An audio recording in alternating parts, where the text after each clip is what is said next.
If we learn anything from the deaths of our friends and family members, it's that time is short. You don't know if you've got 2 days before you die or 50 years before you die. Either way, it's not a very long time, so you'd better make the most of whatever time you've got. I suggest building something that will last, or helping someone else build something that will last. Nabil died young, but Nabil had already built something that will last forever. With the time I've got, I'd like to build an empire, the greatest empire in the history of the world. Not an empire of cities and armies. Those empires come and go. Just ask the Babylonians. I want to build an apologetics empire that crushes every false claim that gets in its way. What's cool is that the power of the internet makes it much, much easier to build an empire. Empires of the past required soldiers, horses, ships. You had to have them if you wanted to spread your empire around the world. But now you can spread your empire all around the world online. You don't need 500,000 or 600,000 warriors. You need 5 or 6 warriors cranking out epic content. So how do you build an apologetics empire? Easy. You imagine what it would look like, and then you work backwards and figure out what steps are necessary to get there. Here's what I think you'd need. 5 or 6, maybe 7 or 8, Christian YouTubers, along with 1 or 2 tech guys, sitting in a war room of the studio headquarters in the morning, going through the notifications that just came in from their millions of subscribers.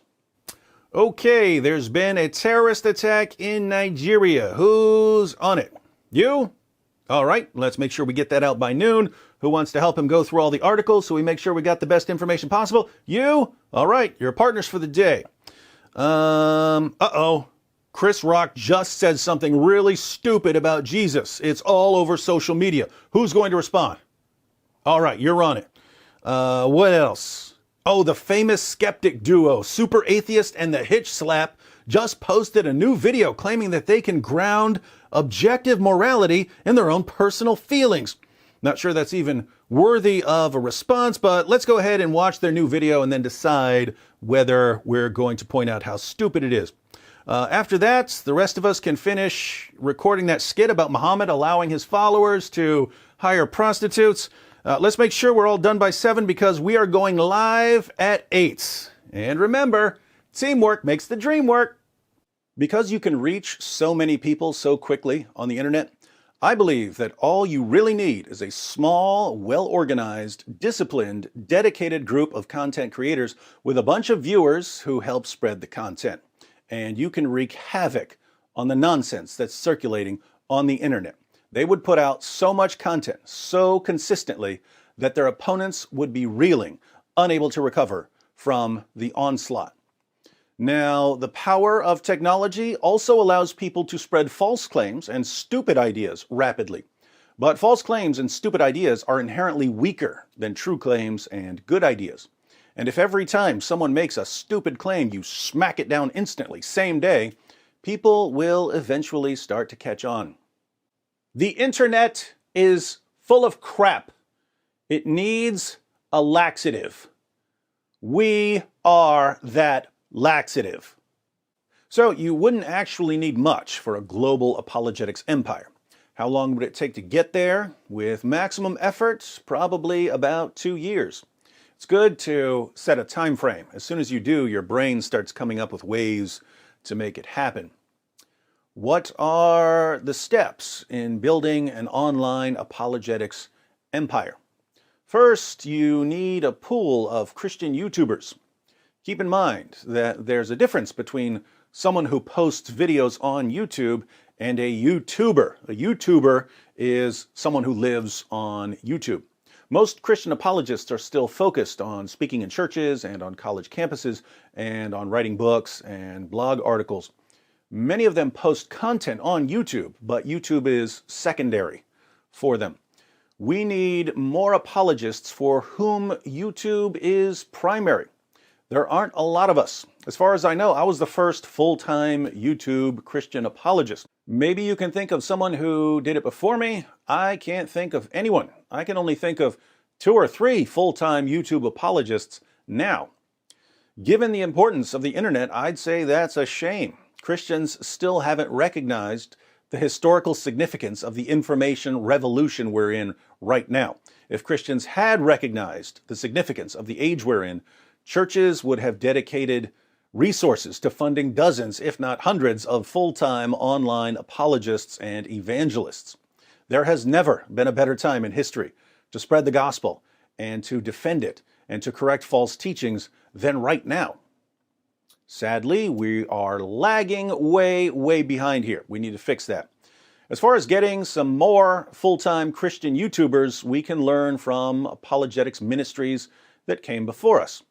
Before YouTube, one of the ways many apologists were able to dedicate their lives to speaking and writing in defense of the faith was by getting picked up and promoted by someone who already had a successful ministry. In other words, people like Josh McDowell or Ravi Zacharias would become popular through speaking and writing, and over time they would end up with a massive speaking circuit. But once they had a massive speaking circuit, they were in a position to help up-and-coming apologists get started. They would say, hey, you're a great speaker, and you've got an interesting story. Why don't you come work with us for a few years? We can help you get established. Then that person would join an apologetics ministry for a while, spend a few years speaking around the world, and then, if he wanted, he could go off on his own because everyone knew who he was now. We need an online version of that. As Christian YouTubers become popular, they need to help and promote new Christian YouTubers because it's hard getting started on YouTube. Think about it.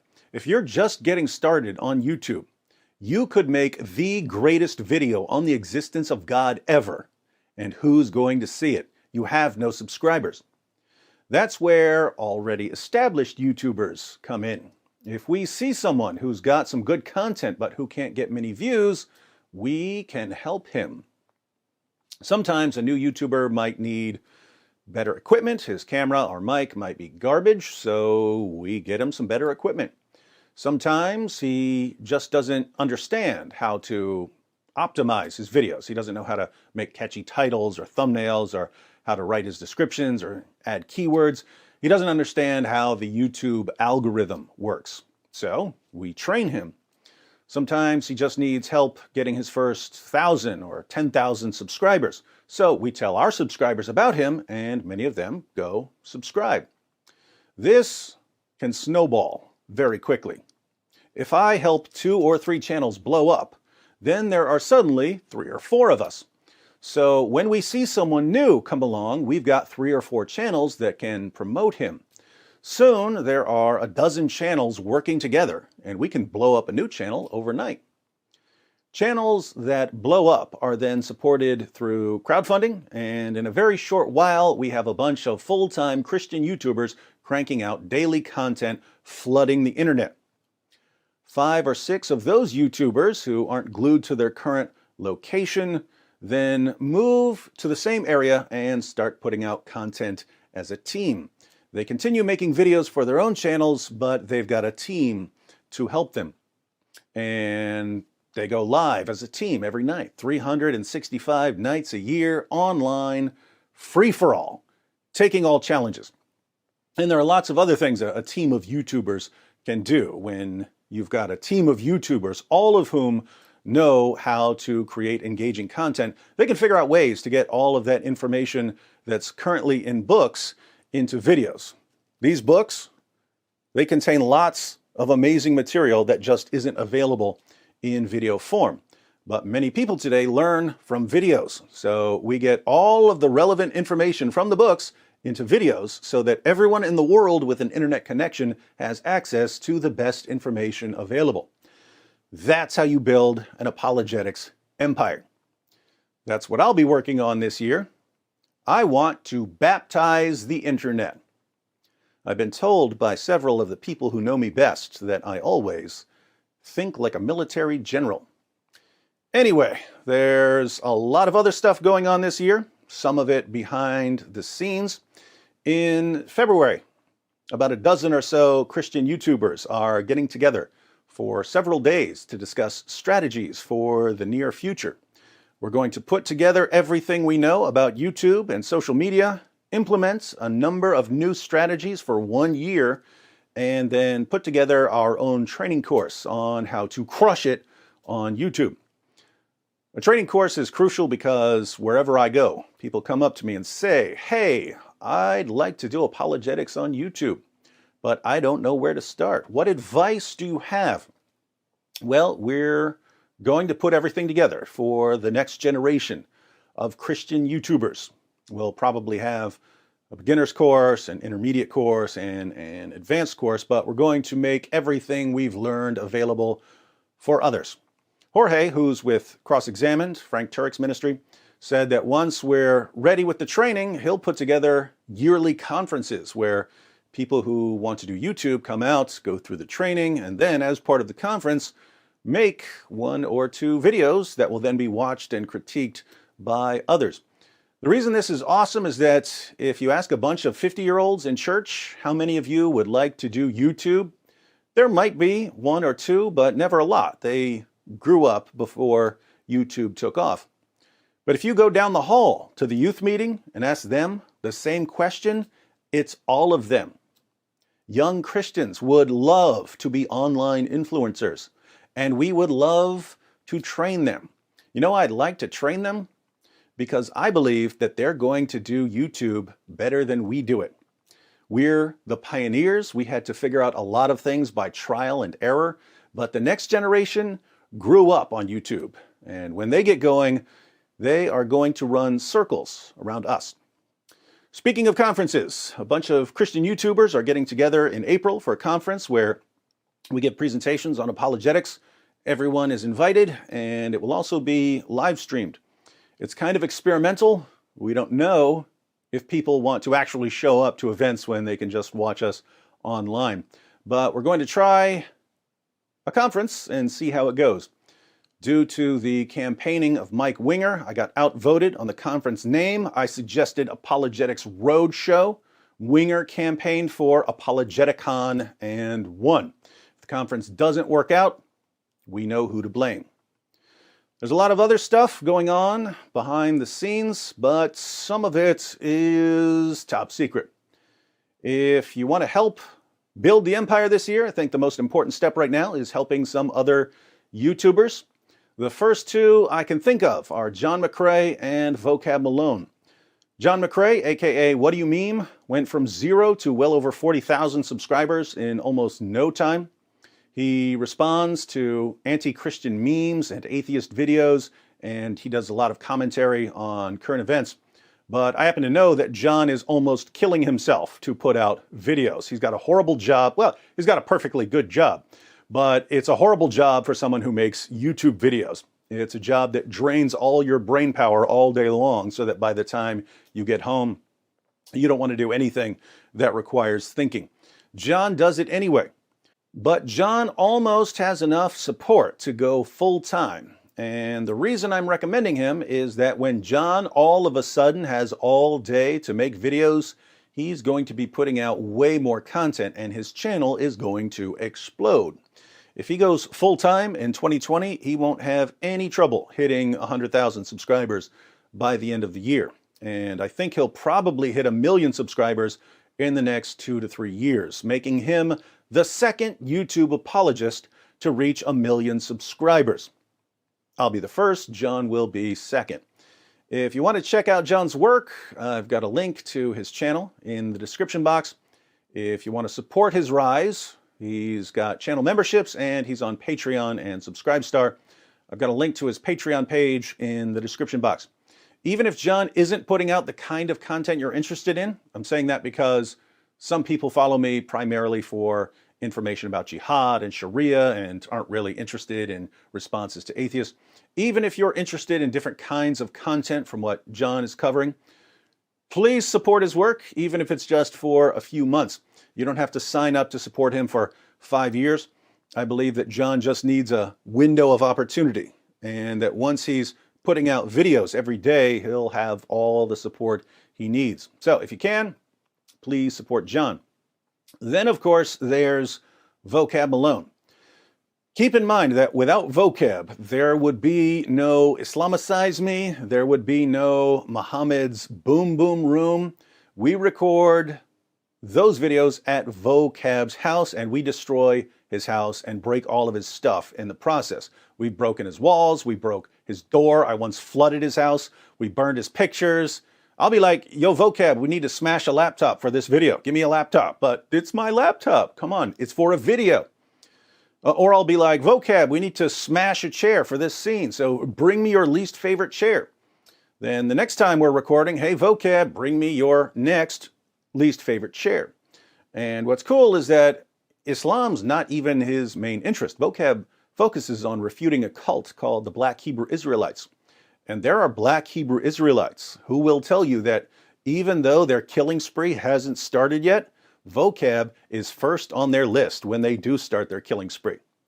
As if one death sentence weren't enough, Vocab is the only person in history to portray Muhammad on a weekly basis, exposing Muhammad's silliest and most dangerous teachings dressed as Muhammad himself.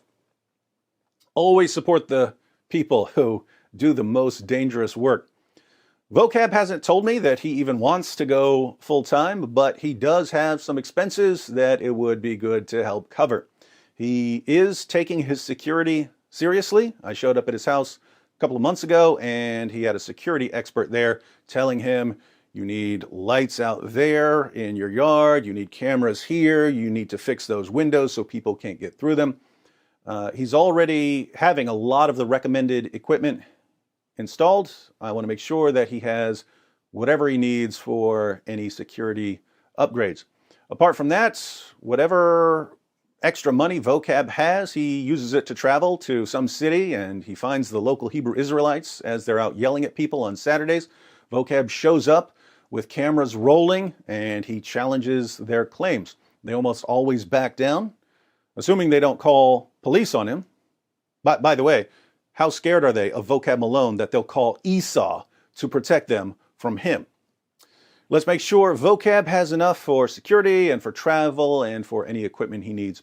So that's the plan. Get John and Vocab covered. The next in line is Adam Coleman. People from completely different parts of the country independently said to me, man, have you heard this Adam Coleman? This guy's smart.